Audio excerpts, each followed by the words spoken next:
নমস্কার বন্ধুরা, বাংলা গল্পের সোনাঝুরিতে সকলকে স্বাগত। এ হচ্ছে ভিন্ন স্বাদের গল্প শোনার আসল মজা। আজ আমরা বিভূতিভূষণ বন্দ্যোপাধ্যায়ের একটি সুন্দর গল্প শুনব। আজকের গল্পের নাম জলছত্র। বৃদ্ধ মাধব শিষ্যবাড়ি যাচ্ছিলেন। বেলা তখন 1টার কম নয়। সূর্য মাথার উপর থেকে একটু হেলে গিয়েছে। জ্যৈষ্ঠ মাসের প্রখর রৌদ্রে বালি গরম, বাতাস একেবারে তপ্ত। মাঠের চারিধারে কোনো দিকে কোনো সবুজ গাছপালার চিহ্ন চোখে পড়ে না। এক আধটা বাবলা গাছ যা আছে তাও পত্রহীন। ব্রাহ্মণের কাপড় চোপড় গরম হয়ে উঠল, আর গায়ে রাখা যায় না। একটা দমকা হাওয়া এবং গরম বালি উড়ে এসে তার চোখে মুখে তীক্ষ্ণ হয়ে বিঁধছিল। জ্যৈষ্ঠ মাসের দুপুরবেলা এ মাঠ পার হতে যাওয়া যে প্রচণ্ড কষ্ট সেটা বোঝাই যাচ্ছে।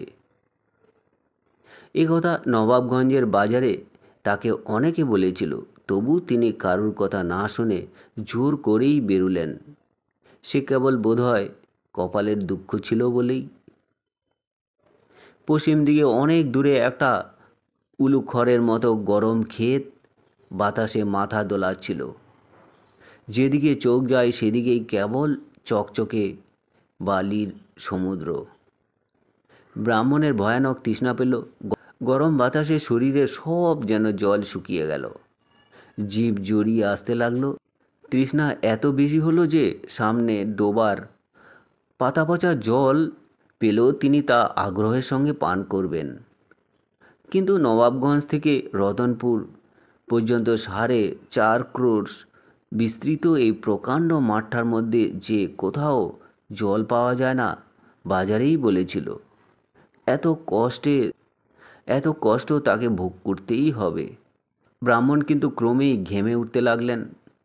তার কান দিয়ে নাক দিয়ে নিঃশ্বাস যেন আগুনের ঝলক বেরোতে লাগলো। জিভ জোর করে চুষলেও তা থেকে আর রস পাওয়া যায় না। ধুলোর মতো শুকনো, চারিদিকে ধুধু মাঠ, প্রখর রোদ, চকচকে বালিরাশি রোদ ফিরিয়ে দিচ্ছে।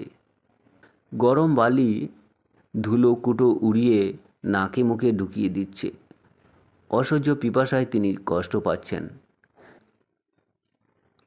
মনে হলো সবুজ যদি কোনো কিছু পাওয়া যায় তাহলেই যেন চুষি। তার বাড়ির পুকুরের জল যে কত ঠান্ডা, পাহাড়পুরের কাচারির ইদারার জল সে তো একেবারে বরফ। তবে তিনি শিষ্যবাড়ি গিয়েছিলেন। তারা তাকে বড় সাদা কাঁসার বাটি করে নতুন কলসির জল খেতে দিয়েছিলেন। সে জল একেবারে হিম। খাবার সময় দাঁত কনকন করে। আচ্ছা, এখন যদি সেই রকম এক বাটি জল কেউ তাকে খেতে দেয়। তার তৃষ্ণাটা হঠাৎ বেড়ে গিয়েছিল। বুকের কলজে পর্যন্ত যেন শুকিয়ে উঠল। বৈশাখ জ্যৈষ্ঠ মাসের দুপুরে এ মাঠ পেরোতে গিয়ে তার সত্যি প্রবল কষ্টের সম্মুখীন হতে হয়েছে। শুধু মনের জোরে তিনি পথ চলতে লাগলেন। এই পথ হাঁটার শেষে কোথাও যেন এক ঘটি ঠান্ডা কনকনে হিম জল তার জন্য কে রেখে দিয়েছে। সেই জল ঘুঁটিই যেন তার পুরস্কার।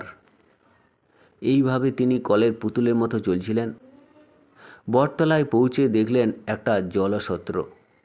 একপাশে রাশি রাশি কচি ডাব, এক ধামা ভিজে ছোলা, একটা বড় জায়গায় অনেকটা নতুন আখের গুড়, একটা ছোট ধামায় আধ ধামা বাতাসা।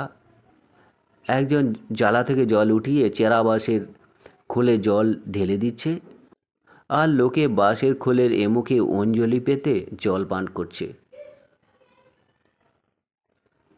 গাছতলায় যারা বসেছিল ব্রাহ্মণ দেখে শিরোমণি মহাশয়কে তারা খুব খাতির করল। একজন জিজ্ঞাসা করল, ঠাকুর মহাশয়ের আগমন হচ্ছে কোথা থেকে? একজন বলল, আহা, কোথা রাখো, ঠাকুর বাবা আগে ঠান্ডা হন, শিরোমণি মশাই যেখানে বসলেন সেখানে প্রকাণ্ড বটগাছটা প্রায় 2-3 বিঘা জমি জুড়ে আছে। হাতির সুরের মতো লম্বা ঝুড়ি চারিদিকে নেমেছে। একজন তাকে তামাক সেজে দিয়ে একটা বটপাতা ভেঙে নিয়ে এলো নল করবার জন্য। খুব সুন্দর ঝিরঝিরে হাওয়া। এই অসহ্য পিপাসা ও গরমের পর এমন ঠান্ডা ঝিরঝিরে বাতাস, তার তৃষ্ণাও যেন অনেকটাই কমে গেল। তামাক খাওয়া শেষ হলো। একজন বলল, ঠাকুরমশাই, হাত পা ধুয়ে ঠান্ডা হন, ভালো সন্দেশ আছে, ব্রাহ্মণদের জন্যে আনা, সেবা করে একটু জল খান। এই রোদে এখন আর যাবেন না, বেলা পড়ুক তারপর শিরোমণি মহাশয় জিজ্ঞাসা করলেন, এ জলসত্র কাদের? আগে ওই আমডোবার বিশ্বাসদের, শ্রীমন্ত বিশ্বাস আর নিতাই বিশ্বাস, নাম শুনেছেন তো? শিরোমণি মহাশয় বললেন, বিশ্বাস? সদ্গোপ? আগে না, কলু। সর্বনাশ! কুলুর দেওয়া জলছত্রে তিনি কি করে জল খাবেন? ভাগ্যিস কথাটা জিজ্ঞাসা করেছিলেন, নইলে এখনই তো। শিরোমণি মশাই জিজ্ঞাসা করলেন, এ জলছত্র কতদিনের দেওয়া? আজ তা প্রায় 15-16 বছর হবে। শ্রীমন্ত বিশ্বাসের বাপ তারাপদ বিশ্বাস এই জলছত্র বসিয়ে যান। সে হয়েছিল কি বলি শুনুন, বলে লোকটা সেই কাহিনী বলতে আরম্ভ করল। আমডোবের তারাপদ বিশ্বাস যখন ছোট, 14-15 বছর বয়স, তখন তাদের সংসারে কেবল 9-10 বছরের একটি বোন ছাড়া তারাপদের আর কেউই ছিল না।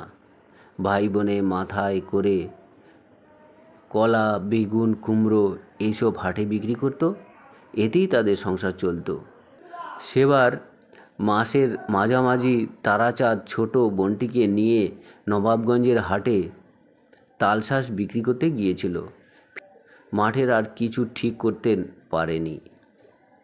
নবাবগঞ্জ থেকে রতনপুর পর্যন্ত এই মাঠটা 4.5 ক্রোশের বেশি হবে তো কম নয়। তারাচাঁদ নিজের মুখে বলেছিল, শুনেছি ছোট বোনটি একটি মাঠের মাঝামাঝি এসে বলল, দাদা, আমার বড় তেষ্টা পেয়েছে, জল খাবো। তারাচাঁদ তাকে বোঝালো, বললে, একটু এগিয়ে চল, রতনপুরের কৈবর্তপাড়ায় জল খাওয়াবো।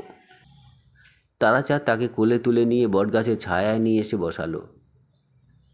এখান থেকে 8 ক্রোশ দূরে রতনপুরের কৈবর্তদের পাড়া থেকে এক ঘটি জল চেয়ে এনে দেয়। লোকটা তার কাহিনী শেষ করলো, তারপর বলল, সত্যি মিথ্যে জানি নে, ঠাকুরমশাই লোকে বলে, ওই তাই শুনি। বেলা পড়ে এলো। কত লোক জলক্ষেত্রে আসতে যেতে লাগলো। একজন চাষা পাশের মাঠ থেকে লাঙল ছেড়ে বটতলায় উঠল। ঘেমে সে নেয়ে উঠেছে। একটু বিশ্রাম করে তৃপ্তির সঙ্গে ছোলা গুড় আর জল খেয়ে বসে গল্প করতে লাগলো। ক্রমে রোদ পড়ে গেল। বিকেলের বাতাস, কাছেরই একটা ঝোপ থেকে ডাসা খেজুরের গন্ধ ভেসে আসছিল। শিরোমণি মহাশয়ের বসে বসে মনে হলো 20 বছর আগের কথা। তার 8 বছরের পাগলি মেয়ে উমার মতোই একটি ছোট্ট মেয়ে বটতলায় অসহ্য পিপাসায় জলের অভাবে বুনো কচুর ডাঁটা রস চুষেছিল। চারদিকে তখন সন্ধ্যা নেমে এসেছে।